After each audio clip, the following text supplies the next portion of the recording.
Next concept है neutrality. तो neutrality of civil services क्या होती है? हमने बहुत सारी अजम्पशंस डिस्कस की थी पिछले वीडियोस में। उनमें से एक प्रमुख अजम्पशन थी फॉर्मुलेशन ऑफ पॉलिसीज और इम्प्लीमेंटेशन ऑफ पॉलिसीज के बारे में, कि मिनिस्टर्स फॉर्मुलेट करते हैं पॉलिसीज और सिविल सर्वेंट्स उन पॉलिसीज को इम्प्लीमेंट करते हैं। तो पॉलिटिक्स एडमिनिस्ट्रेटिव डायकोटमी की बात की थी। तो इसका ही नतीजा है न्यूट्रलिटी।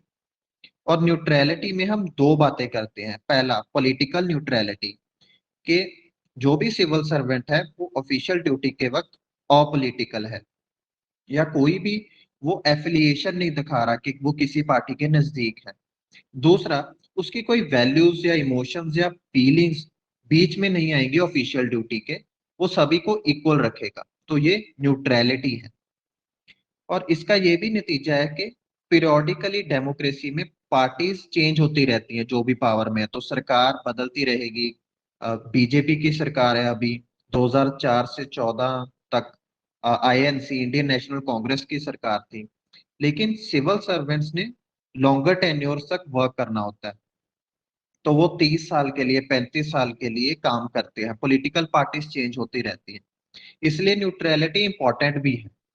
तो वो किसी भी पॉलिटिकल पार्टी की ओर एफिलिएशन शो नहीं करेंगे और अपने इमोशंस या बायस बीच में नहीं लेके आएंगे जब भी वो ऑफिशियल वर्क कर रहे हैं। तो ये है न्यूट्रलिटी का कॉन्सेप्ट। इसकी इम्प्लीकेशन क्या है? तो इससे ये होगा, जो भी सिविल सर्वेंट है वो किसी भी गवर्नमेंट को फेथफुली सर्व कर सकता है, चाहे राइट विंग सरकार है, सेंट्रिस्ट सरकार है या लेफ्ट विंग सरकार है। उसकी दूसरी इम्प्लीकेशन ये है कि कोई भी पर्टिकुलर पॉलिसी है उसके साथ वो इतना अटैच नहीं हो सकता कि बाद में उसे वो पॉलिसी के अगर खिलाफ काम करना पड़ जाए तो वो अनेबल हो जाए कि मैं इसके पॉलिसी के खिलाफ कैसे जा सकता हूँ। तो ऐसा नहीं होना चाहिए। वही सिविल सर्वेंट्स हैं जो 91 के पहले थोड़ी सोशलिस्ट पॉलिसीज को इम्प्लीमेंट कर रहे थे। सिविल सर्वेंट तो वही थे 91 के बाद वो रिफॉर्म्स को भी इम्प्लीमेंट कर रहे थे। तो जो पॉलिसीज होती हैं उनसे closely emotionally attachment civil servant की नहीं होगी, और वो कोई भी पॉलिसी है उसको फेथफुली इंप्लीमेंट करेंगे, चाहे मिनिस्टर्स ने को कुछ भी पॉलिसी इंप्लीमेंट करने के लिए कहा है जो कि उनके एडवाइस के अगर कॉन्ट्रेरी भी है तब भी। और ये डेमोक्रेसी के लिए असेंशियल भी है, क्योंकि लोकतंत्र में ही पॉलिटिकल पार्टी चेंज होती रहती है जो भी पावर में है। और अगर ये नहीं होगा तो इसका ऑल्टरनेटिव है स्पॉइल सिस्टम। क्योंकि अगर पॉलिटिकल एफिलिएशन होगी सिविल सर्वेंट्स की तो पार्टी जब भी बदलेगी तो वो ऑपोजिट पार्टी के बंदों को निकालेगी और अपने जो बंदे हैं वो सिविल सर्वेंट सर्विसेज में लेके आएंगे।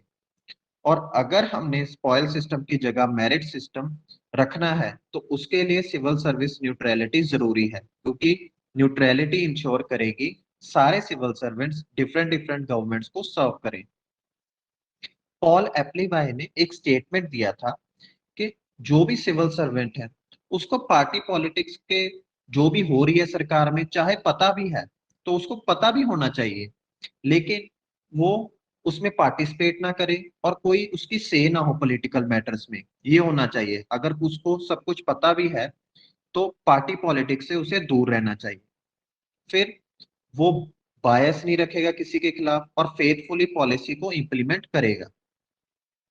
इसकी एक इम्प्लीकेशन जो जरूरी है वो ये है कि कॉन्फिडेंस आता है किसी भी मिनिस्टर को कि परमानेंट सिविल सर्वेंट जो हैं वो लोयल रहेंगे, तो कोई भी पॉलिसी होगी उसको इम्प्लीमेंट करेंगे।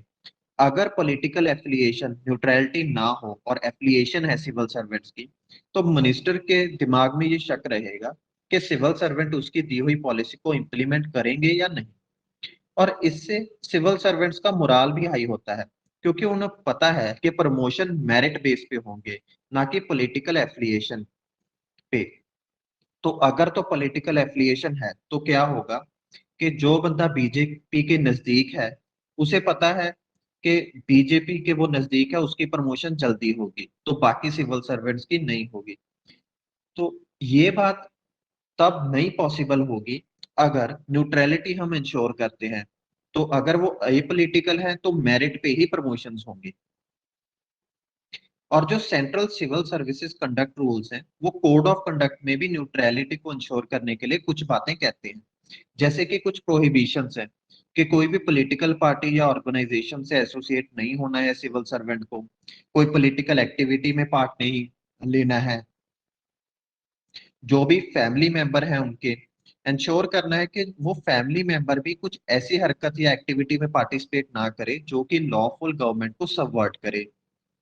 इलेक्शंस में कैनवैसिंग नहीं करनी है, किसी के लिए वोट नहीं मांगना है। उनके पास एकमात्र पॉलिटिकल अधिकार है राइट टू वोट, वो भी सीक्रेसी में। तो वो किसी को बता भी नहीं सकते कि ये पॉलिटिकल पार्टी को मैंने वोट दिया है। और फिर criticism of any policy of government, any statement capable of deteriorating the relations between central government and state government और central government and foreign government. तो एक और प्रोहिबिशन भी है, वो क्रिटिसिज्म इस तरीके का नहीं दे सकते कि जो भी केंद्र सरकार है और स्टेट गवर्नमेंट के रिलेशन है वो खराब हो जाए। कोई भी स्टेट गवर्नमेंट हो सकती है इंडिया में, या सेंट्रल गवर्नमेंट का किसी फॉरेन गवर्नमेंट के साथ रिलेशन खराब हो जाए, जैसे इंडिया यूएस के रिलेशंस। उसके बाद हम क्लासिकल थ्योरी ऑफ न्यूट्रलिटी के क्रिटिसिज्म की बात करते हैं कि उसका क्या क्रिटिसिज्म हुआ, न्यूट्रलिटी क्यों पॉसिबल ही नहीं है। तो जो डिसीजन मेकिंग है पॉलिसी के रिगार्डिंग, हम ये अज्यूम कर रहे थे ये मिनिस्टर लेते हैं और इम्प्लीमेंटेशन सिविल सर्वेंट्स करते हैं। लेकिन प्रैक्टिकली अगर हम देखें तो परमानेंट एग्जीक्यूटिव भी इन्वॉल्व होते हैं पॉलिसी फॉर्मुलेशन में। उनको हम साइडलाइन नहीं कर सकते, उनकी एडवाइस से ही पॉलिसी बनती है। और बहुत सारे वेलफेयर प्रोग्राम्स भी हैं, उनमें न्यूट्रलिटी पॉसिबल नहीं है, ना ही डिजायरेबल है, क्योंकि कुछ कमिटमेंट चाहिए, commitment towards goals and objectives of the state. तो जैसे directive principles of state policy है या फंडामेंटल ड्यूटीज है, कॉन्स्टिट्यूशन है, तो उसकी तरफ तो कमिटमेंट चाहिए, हमें न्यूट्रलिटी नहीं चाहिए। सिविल सर्वेंट्स कमिटेड हों गोल्स की तरफ, तभी वो काम करेंगे वेलफेयर के लिए। फिर उनका दिमाग में हमेशा इक्विटी ये वैल्यू रहनी चाहिए, कंसर्न फॉर पुअर होना चाहिए, तभी वो वीकर सेक्शन की हेल्प करेंगे। तो रिच और पुअर को वो एक समान नहीं ना देखें। एक डेमोक्रेटिक देश में जिसने सोशलिस्ट पॉलिसीज अपनाई हैं और उसके प्रियम्बल में भी सोशलिज्म लिखा हुआ है, वहां पे सिविल सर्वेंट्स को चाहिए कि वो इक्विटी की वैल्यू अपने दिमाग में रखें और वीकर सेक्शंस की ओर बायस हो थोड़ा सा। फिर जो हम कहते हैं कि पॉलिटिकल कंसिडरेशंस बीच में ना लेके आए, सिर्फ वो प्रैक्टिकल एडवाइस दे, तो ऐसा पॉसिबल नहीं है। जो प्रैक्टिकल और पॉलिटिकल कंसिडरेशंस होती हैं वो इनडिस्टिंग्विशेबल हो जाती हैं।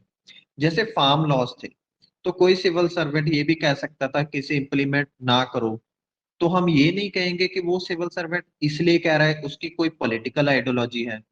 या फिर हम ये भी कह सकते हैं कि वो प्रैक्टिकलिटी बता रहा है कि फार्म लॉज इंप्लीमेंट नहीं हो सकते या किसान विरोध करेंगे।